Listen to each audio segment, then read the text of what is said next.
et bienvenue pour cette nouvelle vidéo qui va donc vous présenter mon C'est lundi que lisez-vous. Donc le petit rendez-vous hebdomadaire où je vous présente mes lectures la semaine passée, ce que je lis actuellement, ce que je vais lire ensuite. Alors cette semaine j'ai plutôt bien lu, j'ai terminé un roman, un album, 3 BD, donc c'est pas mal, et j'ai bien avancé mes 3 lectures en cours. Enfin bien, tout est relatif, mais voilà, je suis assez contente de moi, donc je vais vous montrer ça tout de suite. Alors, la semaine dernière, je vous quittais sur le tome 1 de Cabaret, donc Ingénu de Gillian Larkin, publié aux éditions Bayard Jeunesse. Je vous confiais que j'aimais beaucoup ce début, que j'étais bien accrochée et j'espérais qu'on aille jusqu'au coup de cœur. Alors, au final, on n'est pas allé jusqu'au coup de cœur, je vous cacherai pas qu'on n'en est pas passé loin, je vous mets un 4 sur 5 bien mérité et j'ai tout simplement adoré. Pourquoi? Peut-être parce que j'ai un petit peu fait trop traîner qu'il n'y a pas de coup de cœur. C'est possible, si je l'avais lu sur un plus court laps de temps, je l'aurais il aurait certainement atteint le coup de cœur. Je l'ai terminé en fait que vendredi soir. Je l'ai vraiment fait traîner. Alors c'est pas du tout dû au livre, c'est vraiment voilà dû au boulot ou enfin au boulot court, etc. Voilà, c'est vraiment pas dû au livre. Et j'ai beaucoup aimé. Alors pour l'histoire, on suit 3 jeunes filles, Gloria, Clara et Lorraine, pardon. Gloria qui est donc une fille riche, belle, qui a vraiment tout pour elle, qui va se marier à l'homme que toutes les familles convoitent, les filles comme les mères. Voilà, elle a vraiment tout pour être heureuse. Et elle décide, avec son meilleur ami un soir, d'aller au Green Mill, donc comment ça s'appelle, un bar clandestin, puisqu'on est en pleine prohibition, enfin alcool interdit dans les années 20 donc aux États-Unis, et là-bas elle rencontre un musicien noir du nom de Jérôme et elle va se sentir irrémédiablement attirée par lui.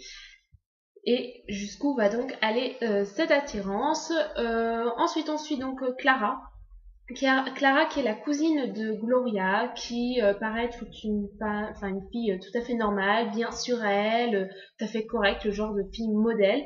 Elle est expédiée entre guillemets, envoyée chez sa tante afin en fait d'être remise en droit chemin, puisque Clara a vécu un an de débordoirs qui sont allés vraiment jusqu'à l'extrême, on va dire. Elle a donc un secret et voilà, donc Clara va essayer d'oublier ce passé, de recommencer une nouvelle vie auprès de sa cousine qui la déteste et de sa tante qui ne l'aime pas trop. Enfin, voilà. Et la dernière, c'est Lorraine, donc Lorraine, la meilleure amie de Gloria, qui est jalouse de sa meilleure amie. Elle aussi, c'est une jeune fille riche, plutôt jolie, qui pourrait avoir tout pour elle. Malheureusement, elle est délaissée par ses parents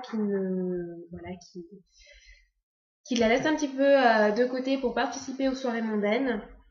Et elle se sent délaissée par sa meilleure amie, à qui tout sourit, alors que Lorraine se considère être comme la fille qui... voilà, c'est Lorraine qui lance Gloria, c'est Lorraine qui fait le premier pas et c'est Gloria qui récolte de tout. Voilà ce que pense Lorraine. Personnellement, je ne suis pas trop d'accord avec ce que pense Lorraine. Voilà, donc un petit peu pour l'histoire. J'ai beaucoup aimé Gloria et Clara, j'ai moins aimé Lorraine parce que je la trouve un petit peu trop imbue d'elle-même.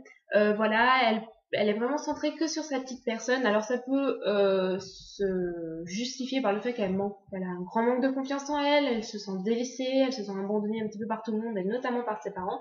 Et c'est sa manière à elle un petit peu de se donner de l'importance. Oui, peut-être, mais en attendant, voilà, je l'ai pas beaucoup aimée. Je la trouve pas, enfin voilà, elle a pas tous les torts, mais je l'ai beaucoup moins aimée. Au niveau de l'intrigue, en général, parce qu'au propos de Gloria et Clara, je les ai tout simplement adorées et voilà, j'ai absolument rien à leur reprocher. Au propos de l'intrigue, alors il y a des rebondissements, des coups de théâtre. Alors certains coups de théâtre peuvent être, attention, en tout cas j'en avais découvert un. Mais le secret de Clara, je ne l'avais pas envisagé. Et franchement, j'ai été choquée. J'ai beaucoup aimé. Enfin, j'ai été choquée et en même temps, j'ai beaucoup aimé le fait d'être surprise, le fait de découvrir ça, parce que j'y avais absolument pas pensé. J'y avais pas du tout pensé même. Et voilà, ça a été un choc. Et j'ai beaucoup apprécié le fait d'être surprise, parce que les derniers romans que j'ai lus ne m'ont pas surprise. Voilà, donc franchement, un très bon tome. J'espère que le tome 2 me plaira autant, voire plus. Et j'espère pouvoir le lire assez rapidement. Donc voilà, une saga que je vous recommande. Donc de la young adulte, très sympathique. Bon, c'est vrai que c'est un univers un petit peu plus féminin, mais pourquoi pas, les garçons, vous pouvez tenter. Mais voilà, vraiment, Cabaret, en tout cas, ce tome 1 m'a totalement convaincu. Alors, très rapidement, ensuite, le tome 1 des Carnets de cerises, donc Zo pétrifié, de Chamblin et Aurélie Nayette, donc un album de 80 pages, dont voici la superbe couverture maintenant.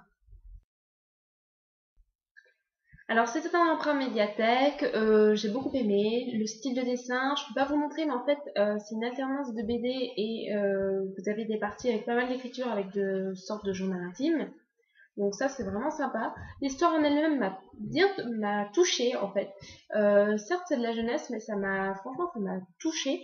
Il y a même un moment où j'ai eu de l'émotion, ça m'a un peu serré la gorge, donc voilà, quand même pour vous dire que la jeunesse m'a quand même marqué. Le fait que ce soit un mélange de dessin et voilà, l'histoire qui d'un côté est vraiment très simple mais que j'ai trouvé vraiment très belle. Et puis voilà, franchement très sympa à découvrir. Alors ensuite, j'ai lu 3 BD que je vais vous mettre dans un petit tourniquet à la suite. Le tome 11 des Pompiers, donc Flamme au volant de Cazenave Estedo. Le tome 3 du Royaume, donc Veux-tu m'épouser de Benoît Féroumont. Et le tome 14 des Gendarmes, Limitation de vitesse de Genefèvre, Sulpice et Cazeneuve. Alors, très succinctement, 3 BD sympathiques, 3 BD marrantes. Le Royaume, alors c'est pas du tout ma BD préférée, je la trouve même un peu neuneu, mais bon, bah je l'ai lu quand même, j'ai bien aimé. J'ai beaucoup aimé ce tome 14 des Gendarmes aussi, toujours très marrant. J'ai un petit peu été déçue par le tome 11 du coup des Pompiers, je l'ai trouvé un petit peu moins marrant que d'habitude, mais bon voilà, quand même des scènes qui prêtent à sourire. Donc voici un aperçu des couvertures maintenant.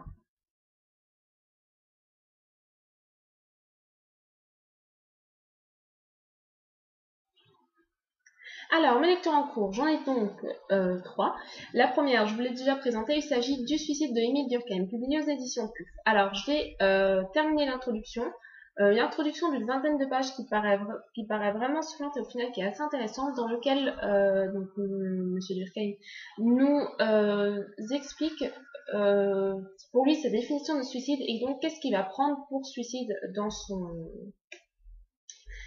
son étude.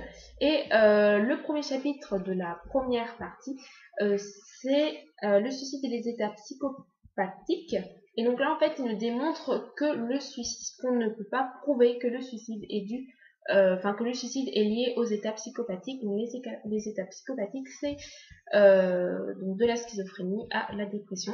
Voilà, il n'est pas prouvé que qu'il y ait plus de suicides parce qu'il y a plus de personnes dépressives. Voilà, moi ça m'a beaucoup étonné, donc il me démontre ça et voilà, ça m'a plutôt beaucoup plu et très étonnée. Donc là je suis arrivée au suicide et les états psychologiques normaux, la race et l'hérédité. Voilà, donc c'est à peu près des passages de 20 pages, donc j'ai essayé de lire cette seconde partie dans la semaine. Alors, j'allais vous dire une lecture un petit peu plus légère, mais j'en suis pas si sûre. Hate List de Jennifer Brown, donc publié aux éditions Albin Michel dans la collection Louise. J'ai lu quoi, 68 pages, je pensais avoir moins lu, donc 3e chapitre. Donc les chapitres sont divisés en 2 parties, il y a la partie maintenant et la partie durant le massacre, puisque c'est l'histoire d'un jeune homme qui va tuer ses camarades. Et donc sa petite amie qui en fait subit un petit peu les conséquences de tout ça. Voilà, très succinctement, je vous en parlerai plus quand j'aurai terminé. Pour le moment, je n'en pense absolument rien. J'essaye d'oublier tous les avis hyper positifs que j'ai pu lire sur ce livre pour ne pas trop en attendre. Ce que j'attends de ce livre, c'est en fait, c'est vraiment très ému. Et voilà, vraiment bouleversée. Donc on va voir si ça atteint son but. Alors ma lecture numérique en cours est aussi un livre des éditions Albin Michel dans leur collection Louise. Il s'agit de Parle-moi de Sarah Milowski, dont voici un aperçu de la couverture maintenant. Alors ce livre m'a a attiré dès sa sortie en fait le pitch, la couverture, tout me parlait.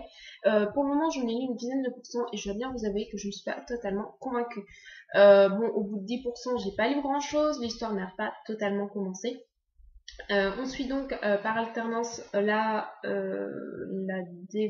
c'est pas Déborah justement, c'est Déborah je crois. L'héroïne aujourd'hui et dans le passé. Voilà, donc on suit un petit peu ces deux alternances. Pour le moment, ça ne m'enchante pas plus que ça. Je ne pourrais pas trop vous expliquer pourquoi. C'est voilà, ça. Voilà, enfin, y a rien qui me déplaît ou il n'y a rien qui me plaît. C'est que je trouve pas ça transcendant pour le moment. À voir par contre par la suite. Alors ensuite, qu'est-ce que je me prévois? Il faut que j'ai terminé de lire 8 List pour mercredi parce qu'il faut que je le rende à la médiathèque avant de partir en Grèce. Donc il faut que je le rende. J'aimerais enchaîner ensuite. Alors, je sais pas trop comment ça va se peaufiner, mais les deux livres que je me prévois pour la suite, est-ce que j'aurai le temps de les lire avant... Enfin, il y en a un que j'aurai pas le temps avant de le lire... Un, deux, trois, il y en a un que j'aurai pas le temps de lire avant de partir en Grèce, mais est-ce que j'emmène avec moi à voir. Il s'agit de Pardonne-lui de Jodi Picoult, publié aux éditions Michel Lafon. Alors j'aimerais bien l'envoyer avec moi parce qu'il est gros, il va être assez long à lire, donc je me dis qu'un livre c'est l'idéal, il devrait faire toutes les semaines en Grèce. Mais le truc c'est qu'il est assez lourd aussi, donc dans le bagage pour l'avion c'est peut-être pas recommandé. Enfin voilà, après s'il y a une taxe de 10 € parce que j'ai emmené le livre, ça va pas le faire. Et peut-être donc que je lirai à la place Le Bonheur en 5 mensonges de Pascal Perrier, publié aux éditions L'Archipel dans la collection Galapagos. Donc je lirai entre mercredi et vendredi. Et puis je verrai ce que j'emmène avec moi en Grèce. Du coup, pour le moment, je suis partie peut-être pour Les Vampires de Chicago si je ne prends pas Pardonne-lui. Donc voilà, à voir ce que je ferai. En tout cas, je vous souhaite à tous une bonne semaine, de bonnes vacances pour ceux qui sont en vacances, ou de bonnes futures vacances pour ceux qui le sont bientôt. En tout cas, moi je vous dis du coup à dans 2 semaines, pas de vidéo la semaine prochaine.